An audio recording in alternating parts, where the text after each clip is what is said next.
ఇక్కడ ఉన్నటువంటి ప్రజలు ఏ విధంగా ఇబ్బంది పడుతూ ఉన్నారు? ఎందుకంటే నిత్యం ఇక్కడ చెత్త తీసుకొచ్చి సిటీలో ఉన్నటువంటి చెత్త అంతా తీసుకొచ్చి ఇక్కడ పేరుస్తూ ఉంటారు. అట్లాంటి సమయంలో మీకు ఏమైనా ఇబ్బందులు ఎదుర్కొంటున్నారా? ఎదుర్కొంటున్నాం సార్, ఇబ్బందులు ఎదుర్కొంటున్నాం. ఇక్కడ ఒక 30 ఏళ్ళ కింద మాకు వడ్డీ సంఘం కింద కోరి ఉండే. ఆ కోరిలో ఇంత కంకార గనెడి కొట్టుకుంటుంది. అది మొత్తం ఎప్పుడైతే ఈ ప్రభుత్వం వచ్చిందో మొత్తం ఆ చెత్త లోపల పోసి ఏం కాదు మెల్లమెల్ల మొత్తం వీకేసి మొత్తం ఈ జవహర్ నగర్ డంపింగ్ అంటే మన హైదరాబాద్ పెద్ద డంపింగ్ ఇది. ఇక్కడ మా దాదాపుగా ఒక 1000 కుటుంబాలు మావి.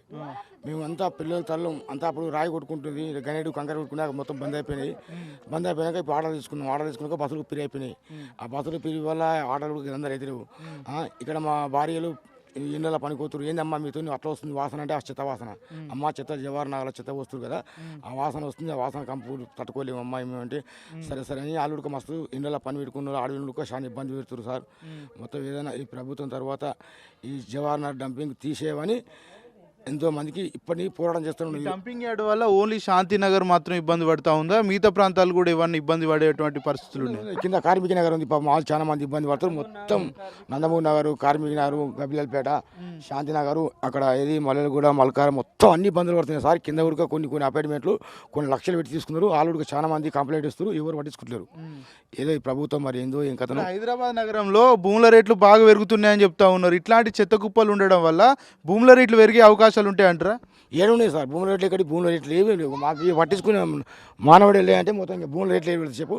భూముల రేట్లు పెరిగాయి, ఏం పెరిగాయి. జవహర్ నగర్ చెగో మీరు చూస్తున్నారు కదా, అక్కడ మొత్తం పూర ఇండ్ల మీదకి వచ్చేస్తుంది. ఈ గాలి దుమారం వచ్చినప్పుడు ఆ కాగితాలు మొత్తం ఇండ్లలోకి వస్తాయి. ఆ పిల్లలు ఆడుకుంటారు. ఆ పిల్లలు ఎవరు తీసుకుంటారు, చర్యలు తీసుకుంటారు, ఏం ఎవరు పట్టించుకుంటారు. ఇంకా లోపల మాట్లాడుకుంటారు, ఏం చేసుకుంటారు, ఏం కథను ఎవరు ఏం పట్టించుకుంటారు. వాటర్ ఎట్లుంటున్నాయి ఇక్కడ గ్రౌండ్ లెవెల్? వాటర్ ఇక్కడ మొత్తం బోర్ వేస్తే నల్లగా వస్తాయి నీళ్ళు మొత్తం.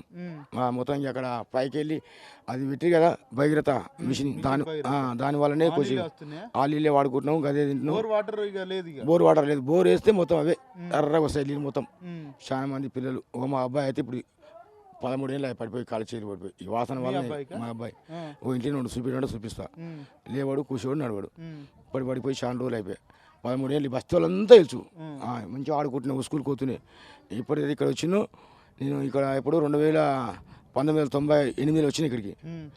అప్పటి నుంచి ఇంకా మా బాబు 5 సంవత్సరాలు మంచి చదువుకున్నాడు, పడిపోయాడు. అంటే ప్రభుత్వం ఏం చేస్తే మీకు బాగా జరిగేటువంటి అవకాశం ఉంటాయి? ప్రభుత్వం ఏం చేయాలంటే ఇప్పుడు మా పొట్టలు కూర్చి సార్ మీద కంకర గనెడి కొట్టుకుంటున్నాం. మా మొత్తం కోరిలు బూచేసిరు, మొత్తం అంతా చెత్త పోసి మొత్తం ఎంత మంచి రాజకీయ నాయకులు అంతా కమిట్ అయ్యి మొత్తం లోపల ఏం మాట్లాడుకున్నారు ఏం కథను అంత సభ చేసి మొత్తం ఇండ్ల మీదకి వస్తుంది చెత్త, మొత్తం ఇండ్ల మీదకి వస్తుంది. మేము ఎవరికి ఏమి చెప్పుకోకపోతున్నాం.